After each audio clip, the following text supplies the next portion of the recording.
Good morning student, previous video में हमने किया था किसके बारे में, नोबल गैसेस के बारे में। नोबल गैसेस हमने स्टार्ट कर दी थी प्रीवियस वीडियो में हमने नोबल गैसेस की क्या देखी थी, फिजिकल प्रॉपर्टी, कि नोबल गैसेस की फिजिकल प्रॉपर्टी क्या होती है। फिजिकल प्रॉपर्टी में हमने क्या देखा था, उसकी एटॉमिक रेडियाई देखी थी, मेल्टिंग और बॉइलिंग पॉइंट देखे थे, उसकी इलेक्ट्रॉन गेन इंथैल्पी देखी थी, उसकी आयनाइजेशन इंथैल्पी देखी थी। तो ये हमने प्रीवियस वीडियो में कर लिया था। अब हम करेंगे chemical property of noble gas. Generally जो नोबल गैसेस होती हैं, नोबल गैसेस में जो इनका जो स्ट्रक्चर होता है वो क्या होता है, सिमेट्रिकल स्ट्रक्चर होता है। क्यों? क्योंकि इसकी जो आउटर मोस्ट सेल होती है वो कम्प्लीटली फिल्ड होती है, तो इसका जो स्ट्रक्चर होता है बहुत सिमेट्रिकल स्ट्रक्चर होता है। तो यहाँ पे कोई कंडीशन नहीं बनती कि कोई नया इलेक्ट्रॉन यहाँ पे एंटर हो जाए या शेयरिंग कर ले या इलेक्ट्रॉन डोनेशन हो जाए, ठीक है। तो यहाँ पे ये चीज़ नहीं होती, इसीलिए कि क्या है, इनर्ट फॉर्म में आ जाते हैं, क्योंकि सिमेट्रिकल कंडीशन है, सिमेट्रिकल स्ट्रक्चर है, ऑक्टेट इनका कंप्लीट है, इनकी जितनी भी ऑर्बिटल्स हैं कंप्लीटली फिल्ड है। कंप्लीटली फिल्ड होने के कारण क्या है, ये किसी दूसरे से न तो इलेक्ट्रॉन एक्सेप्ट करती है, न किसी के साथ शेयरिंग करती है, ना कुछ करती है। तो नोबल गैसेस जनरली क्या होती हैं, अनरिएक्टिव होती हैं, ये रिएक्ट नहीं करती हैं और मोनो एटॉमिक फॉर्म में एग्जिस्ट करती हैं।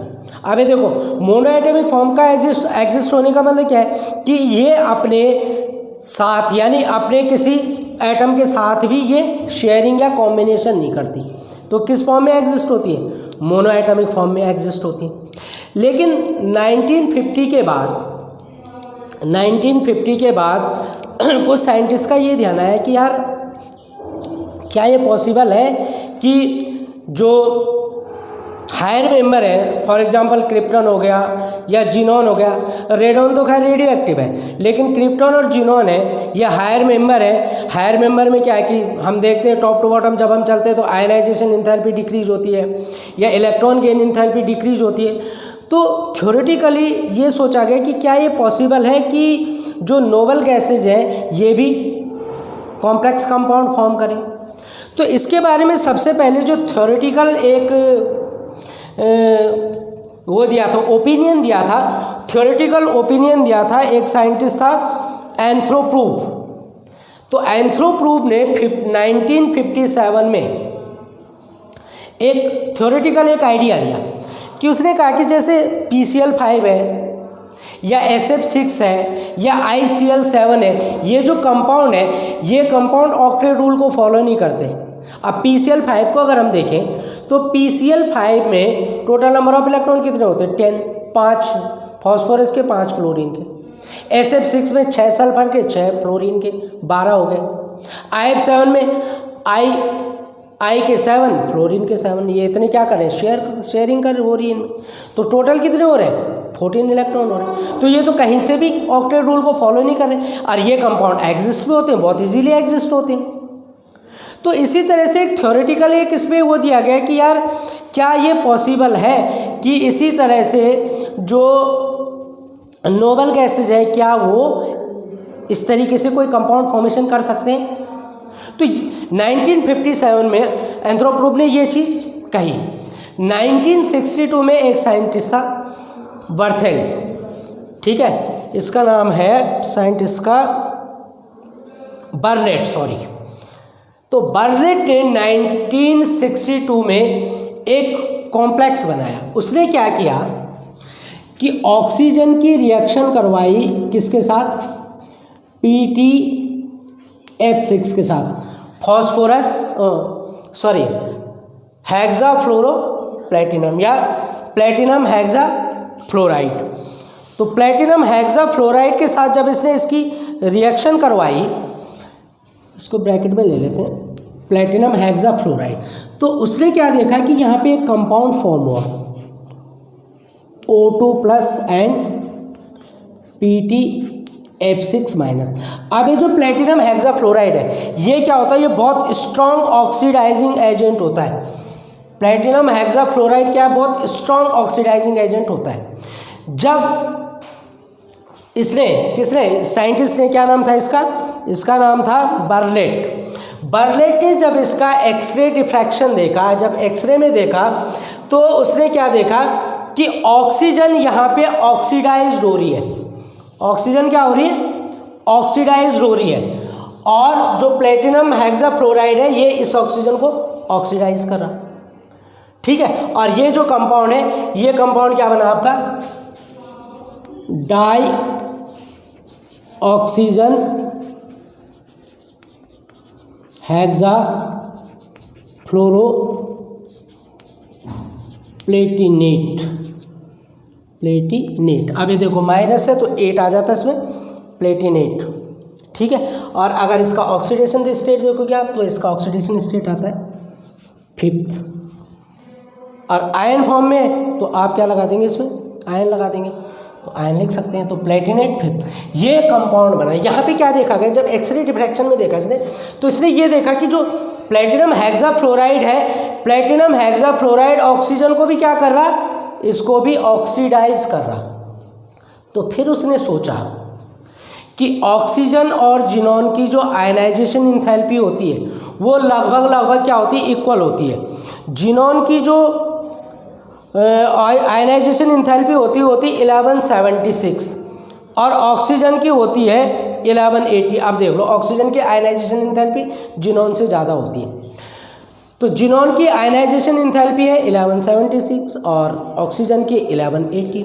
तो उसने ये सोचा कि जैसे ऑक्सीजन इतना हाईली इलेक्ट्रोनेगेटिव होने के कारण या हाई आयनाइजेशन इंथैल्पी होने के कारण भी जब इसको प्लेटिनम हेक्साफ्लोराइड ऑक्सीडाइज कर सकता है, तो क्या जिनॉन को भी PtF6 ऑक्सीडाइज कर सकता है? तो इसने फिर क्या की? कोशिश की। और जब इसने कोशिश की तो यहाँ पे एक क्या बना आपका? रेड सॉलिड मिला। किसको? हीटिंग करने पे जिनॉन को। और जब इसने जिनॉन को किसके साथ? PtF6 के साथ क्या किया? हीट किया। तो यहाँ पे क्या मिला? यहाँ पे जो कंपाउंड मिला वो क्या मिला आपका? Xenon hexafluoride. ये देखो Xe और PtF6, XePtF6। अब Xe पे ऑक्सीडाइज और प्लस का साइन या माइनस, तो जिनॉन हेक्साफ्लोरो प्लेटिनेट 5th। ये आपको क्या मिला यहाँ पे? ये कंपाउंड मिला। किसको मिला है? ये कंपाउंड मिला किसे? ये मिला बर्लेट को, ठीक है। तो ये जो कंपाउंड था XePtF6 ये फर्स्ट कंपाउंड है, फर्स्ट जिनॉन कंपाउंड है जो कि कहाँ मिला? लेबोरेटरी में प्रिपेयर्ड हुआ। तो अब जिनॉन के मोस्टली फ्लोरीन या ऑक्सीजन के साथ कंपाउंड है। वो क्यों है? क्योंकि ऑक्सीजन और फ्लोरीन की जो आयनाइजेशन इंथैल्पी है या इलेक्ट्रोनेगेटिविटी है वो जिनॉन से ज़्यादा है। तो जिनॉन ऑक्सीजन और फ्लोरीन के साथ कंपाउंड फॉर्मेशन कर लेता है। तो कुछ कंपाउंड है इसके बारे में हम अभी इसको पढ़ेंगे। इससे पहले जरा हम इसकी ऑक्सीडेशन स्टेट देखेंगे। किसकी? जिनॉन की हम डिफरेंट उसमें ऑक्सीडेशन स्टेट देखेंगे।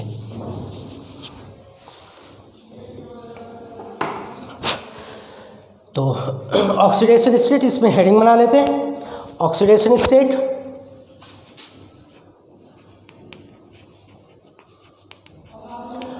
ऑक्सीडेशन स्टेट ऑफ जिनॉन, ये हमने इसकी हेडिंग बना ली। हमें पता है कि जिनॉन आपका आएगा 5th पीरियड में। जिनॉन का एटॉमिक नंबर होता है आपका 54।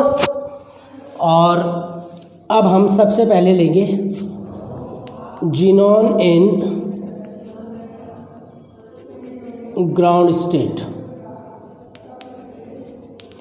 तो ग्राउंड स्टेट में हम इसकी 5s और 5p ऑर्बिटल ले रहे हैं, 1 2 3। इसके साथ साथ हम क्या करेंगे? इसकी 5d ऑर्बिटल भी लेंगे क्योंकि इलेक्ट्रॉन हायर ऑक्सीडेशन स्टेट में जंप करेगा। 1 2 3 4 5, ठीक है, ये हो गया आपका 5s, ये हो गया आपका 5p और ये हो गया आपका 5d। Clear.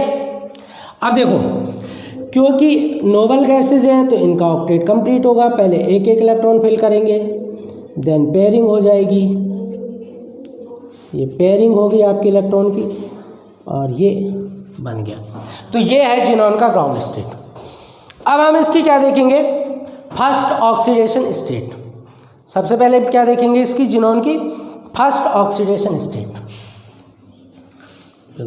First oxidation state, sorry exciting state, not oxidation. वैसे तो होता ऑक्सीडेशन ही है भी।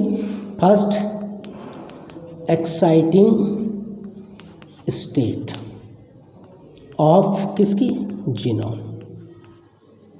अब क्या होगी, क्या होगा इसमें, देखो 5s का इलेक्ट्रॉन आपका एज इट इज रहेगा। इलेक्ट्रॉन कहाँ से जंप करेगा, p ऑर्बिटल से जंप करेगा, ये एज इट इज रहेगा।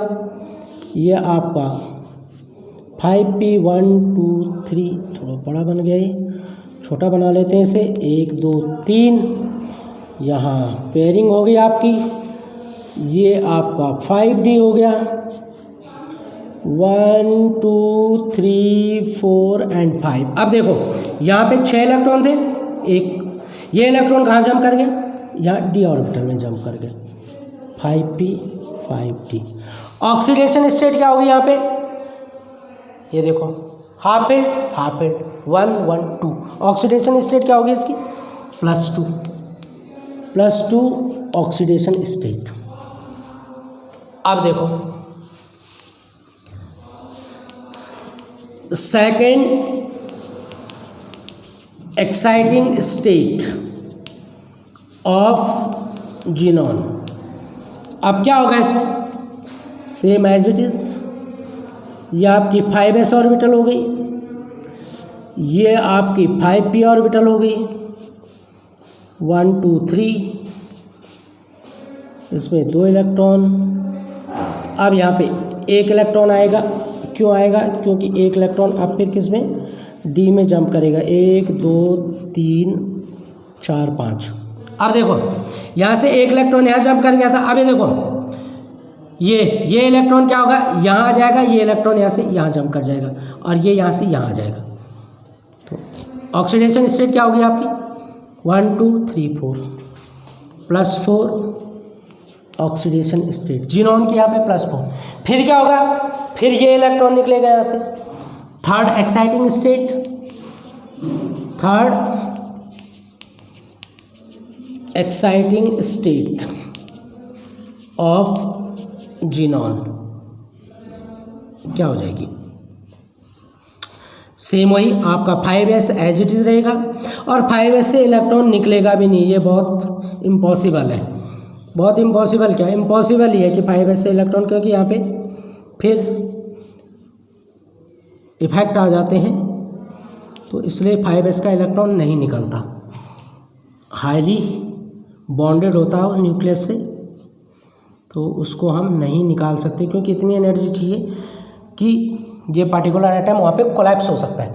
तो अब देखो ये 5p का इलेक्ट्रॉन ये क्या करेगा, यहाँ से पेयर हो रखा, यहाँ जाएगा, ये यहाँ जाएगा, ये यहाँ जाएगा, ये यहाँ जाएगा, ये यहाँ चले जाएगा। तो कितने हो जाएंगे यहाँ पे, 1 2 3 यहाँ पे, और ये भी क्या हो जाएगा 3 अनपेयर्ड। तो कितने हो गए अनपेयर्ड, 3 और 3 6। तो यहाँ पे ऑक्सीडेशन स्टेट क्या आएगा, +6 ऑक्सीडेशन स्टेट। ठीक है, इसके बाद ये एक्सटेंड नहीं करता ऑक्सीडेशन स्टेट को, इसमें इलेक्ट्रॉन को इम्पॉसिबल है यहाँ से इलेक्ट्रॉन को रिलीज़ करना, क्योंकि यहाँ पे मैंने अभी बताया कि बहुत हाई एनर्जी देनी पड़ेगी और उस एनर्जी इतनी हो जाएगी कि उससे ये पार्टिकुलर जिनॉन एटम कोलैप्स हो सकता है, तो ये इलेक्ट्रॉन नहीं निकलता। तो यहाँ पे जो जिनॉन है +2 +4 और +6 ये ऑक्सीडेशन स्टेट दिखाता है अपने फ्लोराइड और ऑक्साइड कंपाउंड में। तो इसके जो कंपाउंड बनते हैं या ऑक्साइड कंपाउंड बनते हैं या फ्लोराइड कंपाउंड इसके बनते हैं। तो ये इस तरीके से इसका ये ऑक्सीडेशन स्टेट आपका आता है। ठीक है बच्चों, नेक्स्ट वीडियो में हम करेंगे जिनॉन फ्लोराइड के बारे में पढ़ेंगे कि कैसे हम इनको प्रिपेयर करेंगे, किस तरीके से इनकी प्रिपरेशन होगी जिनॉन फ्लोराइड या जिनॉन ऑक्साइड की। ठीक है, तो इनके प्रिपरेशन के बारे में पढ़ेंगे और उसके बाद हम उनके स्ट्रक्चर भी साथ में बनाएंगे। तो टिल देन गुड बाय।